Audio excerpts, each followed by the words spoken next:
नमस्कार दोस्तों, मैं सुनीता कथा मंथन में आप सबका स्वागत करती हूँ।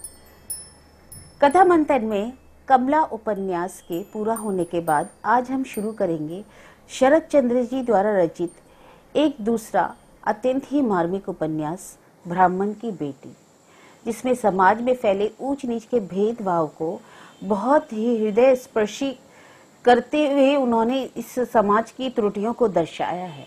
तो चलिए शुरू करते हैं ब्राह्मण की बेटी।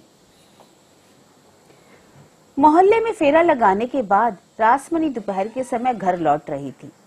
10-12 साल की पोती उनकी आगे आगे चल रही थी। गांव की संकरी पगडंडी पर एक बकरी का बच्चा सो रहा था। सामने नजर पड़ते ही वह पोती से चीखकर बोली, अरे ओ छोरी, रस्सी मत लांगना, लांग गई, आसमान की ओर देखकर चल रही है, दिखता नहीं सामने बकरी बंधी है गधी। पोती बोली, बकरी तो सो रही है ना दादी माँ, सो रही है तो दोष नहीं लगेगा। अरे शनि मंगलवार को तो इस तरह रस्सी लांग गई, इससे क्या होता है दादी माँ? क्या होता है? मुंहजली ब्राह्मण के घर की 9-10 साल की बुढ़ी लड़की अभी तक इतना नहीं सीखा कि बकरी की रस्सी लांगनी नहीं चाहिए, कभी भी नहीं। ऊपर से कहती है क्या होता है? नहीं बेटी, इन लोगों के बकरी पालने के कारण इंसान का रास्ते चलना कठिन हो गया है। मंगलवार के दिन भरी दोपहरी में यह लड़की रस्सी लांग गई। क्यों? पथ पर बकरी क्यों बांधी है? मैं कहती हूँ क्या उनके घर में बच्चे नहीं है? क्या उनका कोई बुरा नहीं होता? अचानक उनकी नजर 12-13 साल की एक नीची जाति की लड़की पर पड़ी। वह व्याकुल होकर अपने बकरी के बच्चे को ले जाने आई थी। तब अनुपस्थित को छोड़कर वो उपस्थित के पीछे पड़ गई। तीखी आवाज में बोली, तुम कौन हो? मौत और क्या बिल्कुल पास से जा रही हो? आंखों से दिखाई नहीं देता? मैं कहती हूँ अपना आंचल मेरी पोती से भिड़ा ही दे रही है। वह लड़की डर कर सहमती हुई बोली, नहीं माँ जी, मैं तो यहाँ से जा रही थी। रासमणी अपना चेहरा बिगड़कर बोली, यहाँ से जा रही है? तुझे यहाँ से जाने की जरूरत क्या है? ये बकरी तेरी है? मैं पूछती हूँ कौन सी जाति की है? हम नीची जाति है माँ जी। नीची जाति? ओह, इस समय इसको छू दिया, अब इसे नहाना पड़ेगा। उनकी पोती बोली, उसने मुझे नहीं छुआ दादी माँ। रासमणी ने धमकाया, चुप रह मुंहजली, मैंने देखा उसका आंचल तुझे छू कर गया है। जा इस समय तालाब में डुबकी लगाकर मर जा। जा जा, डुबकी मारकर घर में घुसना, नहीं तो घुसने नहीं दूंगी। जाति तो रही नहीं, छोटे लोग बहुत बड़े बन गए हैं। देवता ब्राह्मण को कुछ नहीं समझते। जा, नीच मोहल्ला छोड़कर ब्राह्मण के मोहल्ले में बकरी बांधने आई है। उस लड़की का तो डर और शर्म के कारण बुरा हाल था। वह बकरी के बच्चे को गोद में उठाकर बोली, माँ जी मैंने नहीं छुआ। नहीं छुआ तो इस मोहल्ले में आई क्यों? वह लड़की पास ही किसी अदृश्य घर की और हाथ से इशारा करके बोली, पंडित जी ने हमें उस गली के किनारे रहने के लिए जगह दी है। माँ और मुझे दादाजी ने घर से निकाल दिया है ना। जो कोई भी हो और कारण कुछ भी हो, किसी की दुर्गति का इतिहास रासमणी के क्रुद्ध हृदय को प्रफुल्लित कर गया। यह खबर विस्तार पूर्वक सुनने के लिए उन्होंने कौतूहलवश प्रश्न किया, मैं पूछती हूँ कब निकाला? परसों रात को माँ जी। ओ, तू एक कड़ी दूल्हे की बेटी है क्या? यह बात है, एक कौड़ी के मरते ही बुढ़े ने तुम्हें निकाल दिया है ना। अरे छोटी जाति के मुंह में आग, और फिर उन्होंने निकाल दिया इसलिए क्या तू ब्राह्मणों के मोहल्ले में आकर रहेगी? तुम लोगों की हिम्मत तो कम नहीं है। कौन लाया तेरी माँ को? रामतनु का दामाद? नहीं तो ऐसी विद्या और है किसमें? घर जमाई है, घर जमाई की तरह रहे। नहीं, ससुर की संपत्ति मिल गई तो क्या मोहल्ले में डोम चमार सबको बसाएगा? यह कहकर रासमणी ने पुकारा, संध्या, ओ संध्या, घर में है क्या?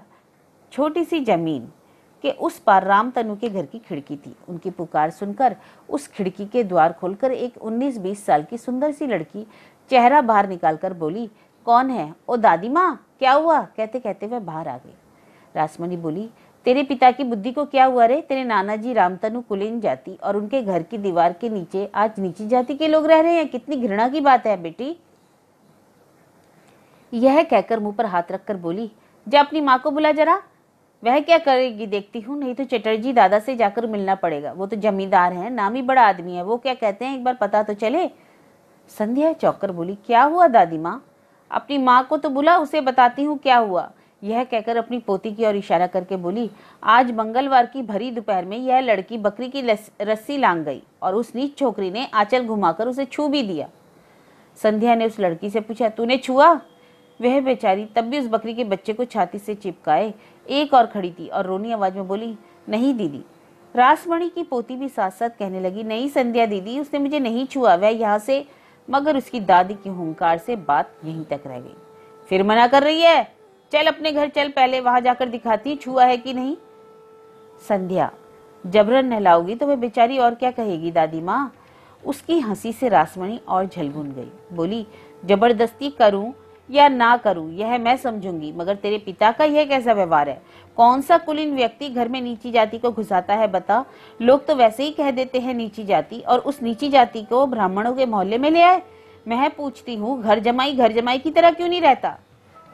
पिता के संबंध में अपमानजनक बातें सुनकर गुस्से से संध्या का चेहरा लाल हो गया। उसने भी कठोरता से उत्तर दिया, मेरे पिता ने किसी पराये घर में छोटी जाति को नहीं रखा दादी माँ, ठीक समझकर अपनी जगह में आश्रय दिया है। इससे तुम्हें क्यों जलन हो रही है? मुझे क्यों जलन हो रही है? क्यों जलन हो रही है? देखती हूँ। देखेगी तू? जाऊं एक बार चटर्जी भैया के पास, जाकर बता दूं? ठीक है, जाकर बता दो। पिताजी ने उनके घर में छोटी जाति को नहीं रखा। वे बड़े आदमी है तो क्या मेरे पिता का सिर काट लेंगे? अच्छा, जितना बड़ा मुंह उतनी बड़ी बात। वो तो कुछ है नहीं गोलक चटर्जी, तेरा बाप शायद उन्हें अभी तक पहचानता नहीं, ठीक है ना? हंगामा सुनकर जगधारती बाहर आ गई। उन्हें देखते ही रासमणी आग की तरह जल उठी और चीख कर सारे मोहल्ले को चौंकाते हुए बोली, सुन जगो, अपनी बुद्धिमती बेटी के साहस के विषय में सुन। लिखना पढ़ना सिखा रही है ना? कहती है गोलक चटर्जी मेरे पिता का सिर काट लेगा क्या? कहती है अच्छा किया अपने घर में छोटी जाति को रखा, किसी के बाप दादा की जमीन पर तो नहीं रखा। ऐसे बहुत बड़े आदमी देखे हैं, जो जो कर सकता है करे। सुन अपनी बेटी की बातें जरा सुन तो। जगधारती विस्मित और कुपित होकर पूछने लगी, तूने यह सब कहा? संध्या सिर हिलाकर बोली, मैंने इस तरह नहीं कहा। रासमणी उनके चेहरे के सामने हाथ हिलाकर गरज कर बोली, नहीं कहा? ये सब साक्षी नहीं है? और अगले ही पल अपनी आवाज को बड़ी कुशलता पूर्वक 7वें सुर से पहले पर लाकर जगधारती को संबोधित करती हुई बोली, बेटी मैं तो बस इतना कह रही थी, मंगलवार की भरी दोपहर में मेरी पोती बकरी की रस्सी लांघ गई, इसलिए मैंने कहा ओ किसने रास्ते पर बकरी बांधी। यही सुनकर वह लड़की दौड़ते हुए आई और अपना आंचल घुमाकर मेरी पोती के मुंह पर मारा। बोलो बोलो, पंडित जी की जगह में बकरी बांधी है, तुम कहने वाली कौन हो? इसलिए बेटी तुम्हारी बेटी को बुलाकर सिर्फ इतना ही कहा कि बेटी अब इस छोटी सी लड़की को नहाना पड़ेगा।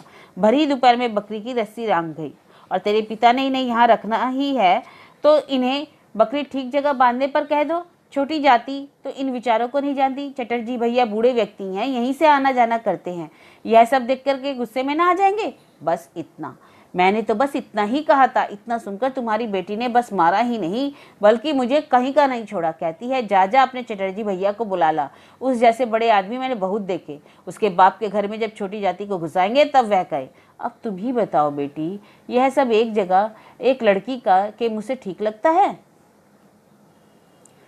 जगधारती आग की तरह लपक कर बोली, तूने ये कहा यह सब? इतनी देर से संध्या विस्मय से रासमणी को देख रही थी। माँ की आवाज सुनकर चौंकी और गर्दन घुमाकर सिर्फ ना कहा। नहीं कहा तो क्या मौसी झूठ बोल रही है? हाँ बेटी, पूछ जरा अपनी बेटी से। एक पल चुप रहकर बेटी ने उत्तर दिया, मैं नहीं जानती माँ कौन झूठा है, मगर तुम्हें अगर अपनी बेटी से ज्यादा इस मुंह बोली मौसी पर विश्वास है तो ठीक है। यह कहकर दूसरे प्रश्न से पहले ही तेजी से घर के भीतर चली गई। दोनों आंखें फाड़े उस ओर देखती रहीं और अवसर देख वह लड़की भी अपनी बकरी के साथ वहां से चली गई। रासमणी बोली, देखा जग्गू अपनी बेटी का तेज, बात सुनी उसकी? कहती है मुंह बोली मौसी, कुलीन की बेटी है ना, अगर विवाह हो जाता तो इस उम्र में 5-6 बच्चों की माँ होती। मुंह बोली मौसी, सुना तूने? जगधारती चुप रही और रासमणी भी थोड़ी देर चुप रहकर बोली, अरे जग्गू मैंने सुना है कि अम्मा चकोती के बेटे को तू अभी भी अपने घर आने देती है, क्या यह सच है? जगधारती मन ही मन शंकित हो उठी। रासमणी कहने लगी, मेरा तो उस दिन पुलिन की माँ से झगड़ा हो गया, मैंने तो कह दिया वह जगधारती है, कोई और नहीं, हरिहर की पोती रामतनु की बेटी। जो लोग कायस्थ के घर तक पैर नहीं रखते वो लोग उस मलेच्छ लड़के को अपने घर आने देंगे? तुम क्या बक रही हो? अपनी हितैषी का दर्द देख शर्मा कर जगधारती रूखी हंसी हंसकर बोली, तुमने ठीक कहा मौसी, मगर बात ऐसी है ना मौसी, बचपन से ही उसका आना जाना है। मुझे चाची चाची कहते उसका गला सूखता है, इसलिए भूले भटके अगर आ भी जाता है तो मैं यह कह नहीं सकती कि अरुण तुम मेरे घर मत आओ, माँ बाप तो है नहीं। उसे देखकर दया आती है। रासमणी पहले तो चौंकी और फिर क्रोधित होकर बोली, ऐसी दया के मुंह में आग। अचानक क्रोध बहुत ऊंची सीढ़ी पर चढ़ गया और उसी हिसाब से आवाज ऊंची करके रासमणी बोली, इस लड़के को क्या तुम सीधा समझती हो? ऐसा कमीना आदमी दूसरा नहीं होगा। चटर्जी भैया जमींदार हैं, उन्होंने खुद उस लड़के को बुलाकर कहा था, अरुण पैसों का लालच नदी में बहाकर घर में बैठ, विलायत मत जाओ। मगर उस छोकरे ने क्या मानी उनकी बात? इतने बड़े सम्मानित व्यक्ति का सम्मान रखा, उल्टा विलायत जाते समय उसने मजाक उड़ाकर कहा था, विलायत जाकर मेरी जाति जाए, कोई बात नहीं, मगर गोलक चटर्जी की तरह विलायत में भेड़ बकरी निर्यात करके रुपया कमाना नहीं चाहता। समाज के सिर पर चढ़कर लोगों की जाति खराब करना नहीं घूम सकता। ओह, मैं अगर वहां होती जग्गो, झाड़ू मारकर उस लड़के का मुंह सीधा कर देती जो गोलक चटर्जी भात खाने के बाद भी गोबर से मुंह धोता है। उसे तो जगत आरती विनीत स्वर में बोली, मगर अरुण तो किसी की निंदा नहीं करता मौसी। तो क्या मैं झूठ बोल रही हूँ? चटर्जी भैया क्या झूठ बोल रहे हैं?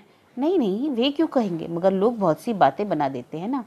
यह तो तू क्या कह रही है जग्गो? लोगों को क्या कोई और काम नहीं जो बातें बनाते फिरेंगे? ठीक है, फिर विलायत जाकर कौन सा तीर चला लिया, सीख आया किसान की विद्या। सुनकर तो हंसी नहीं रुकती। चकोती हो या कुछ और, ब्राह्मण का बेटा अपने देश में क्या किसान नहीं है? अब क्या तू जाएगी हल लेकर हल चलाने? मौत भी नहीं आती उसे। उनकी आवाज धीरे धीरे तेज हो रही थी। गंध पाकर कहीं मोहल्ले की समझदार मधुमक्खियां ना आ जाए, इस डर से जगत भारती ने धीरे से कहा, मगर खड़ी क्यों हो, चलो ना भीतर बैठो मौसी। नहीं बेटी, शाम होने के आई, अब नहीं बैठूंगी। फिर इसे भी तो नहला धुलाकर घर में ले जाना है। वह लड़की शायद भाग गई। हाँ दादी माँ, जब आप लोग बातें कर रहे थे वह भाग गई, मगर उसने मुझे फिर नहीं छुआ। फिर मना कर रही है? जग्गो, एक बात कहती हूँ, मोहल्ले में छोटी जाति रखना मत। दामाद से कहना। जरूर कहूंगी मौसी, मैं कल ही उन्हें दूर भगा दूंगी, और उनके रहने पर हमारे तालाब का घाट पानी से भरा रहेगा, और उस पानी में से हमें ही तो चलना पड़ता है। अब तू ही बता बेटी, ऐसा हुआ तो जाति कहाँ बचेगी? मैं भी तो यही कह रही थी, मगर आजकल के लड़के लड़कियां कुछ मानते ही नहीं। इसलिए तो उस दिन चटर्जी भैया सुनकर अवाक होकर बोले, रासू, हमारी जगतधारती की बेटी को क्या उसका पिता पढ़ना लिखना सिखा रहा है? वो क्या कर रहा है? मना कर दे, मना कर दे, लड़कियां पढ़ लिख कर बिल्कुल बर्बाद हो जाएंगी। सुनकर जगतधारती डर गई, बोली, चटर्जी मामा ऐसा कह रहे थे? क्यों नहीं कहेगा, वह तो समाज का सिर है, गांव का जमींदार। उसके कानों में कौन सी बात बची रहती है बता? मेरी ही बात लो, बुढ़िया हो गई, पढ़ाई लिखाई को नहीं मानती, मगर किस शास्त्र के विषय में नहीं जानती बता? किसी के बाप की हिम्मत है जो यह कहे राशि ब्राह्मणी ने यह काम शास्त्र के विरुद्ध किया? यह देख, जैसे ही इस लड़की ने बकरी की रस्सी लांगी, मैं शिरह करके बोली, अरे छोकरी, तूने क्या किया? आज मंगलवार है, कोई पंडित बताए कि इसमें दोष है कि नहीं? ऐसा हो ही नहीं सकता बेटी, हो ही नहीं सकता। अपने माता पिता से शिक्षा मिली थी, मगर बुला अपनी लिखी पड़ी बेटी को। वो क्या जानती है ये सब, क्या कहती है इस पर? जगत धारती चुपचाप गलती मानते हुए बोली, थोड़ी देर बैठो ना मौसी। नहीं बेटी, देर हो गई, फिर कभी आऊंगी। अरे खेदी, चल घर चल। यह कहकर पोती को आगे करके कुछ कदम चलकर अचानक लौटकर बोली, जग्गो, ऐसा लड़का हाथ से क्यों जाने दिया बता?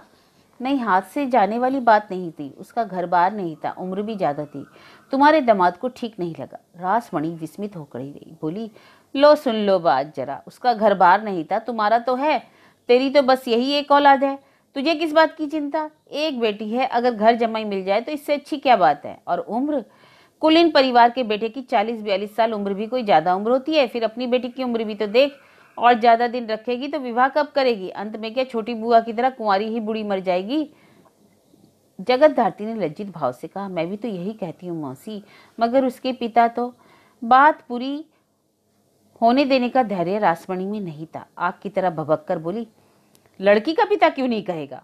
अरे उसके खुद की जैसे बहुत जमीन जायदाद थी। तुम लोगों की बात सुनकर हंसी आती है। और फिर सुन, अरुण के घर पर दिन रात उठना बैठना, गाना बजाना करना मैंने सुना है, हुक्का भी एक ही चलता है। ऐसी बातें वह नहीं करेगा तो क्या चटर्जी भैया करेंगे? हद कर दी जग्गो तूने। मगर मैं इतना कही देती हूँ बेटी, घर वर जब मिल रहा है तो ज्यादा देर करके अंत में लोभ के कारण सब कुछ हाथ से ना निकल जाए। तेरी छोटी बुआ गुलाबी कुंवारी ही मर गई थी। तेरे पिता की 2 बड़ी बुआओं का विवाह भी नहीं हुआ था। तेरा विवाह भी समय पर नहीं होता अगर तेरे माता पिता काशी नहीं जाते। समधी काशीवासी थे, कुछ भी तो नहीं था। दामाद स्कूल में पढ़ रहा था, घर वर मिलते ही चट विवाह करके बेटी दामाद लेकर अपने गांव लौट आए। कहीं विघ्न न आ जाए इसलिए विवाह से पहले किसी को बताया तक नहीं। और यह अच्छा भी किया, नहीं तो विवाह हो भी पाता या नहीं किसे पता। अरे खेदी, चल रे चल। जयराम मुखर्जी का पोता, उसका घर बार, उसकी उम्र, उसका रंग, आगे आगे ना जाने क्या क्या सुनने को मिलेगा। चल अब देर मत कर, कपड़े धोने में, शाम की धूप बत्ती करने में लगता है समय। आज रात का पहला पहर बीत जाएगा। मगर मैं फिर कहती हूँ, क्रिश्चियन को घर घुसने देना, लड़की से हंसी मजाक करने देना अच्छी बात नहीं। बात अगर फैल गई तो लड़की के लिए पात्र मिलना कठिन हो जाएगा। अरे यो खेदी, अब चल भी। बातें सुनने में तो तू मस्त हो जाती है, हिलना भी नहीं चाहती। बकबक करती हुई अपनी पोती को आगे करके रासमणी प्रस्थान कर रही थी। जगत शंकित सी विस्मय से उस ओर देख रही थी कि अचानक जैसे होश आया। बोली, खेदी थोड़ा रुकना बेटी, कल खेत में एक टोकरी बैंगन और कच्ची घिया लाए थे, तू कुछ बैंगन और घिया अपने साथ ले जा बेटी, मैं अभी लाए देती हूँ। यह कहकर वो जल्दी से घर के भीतर जाने लगी।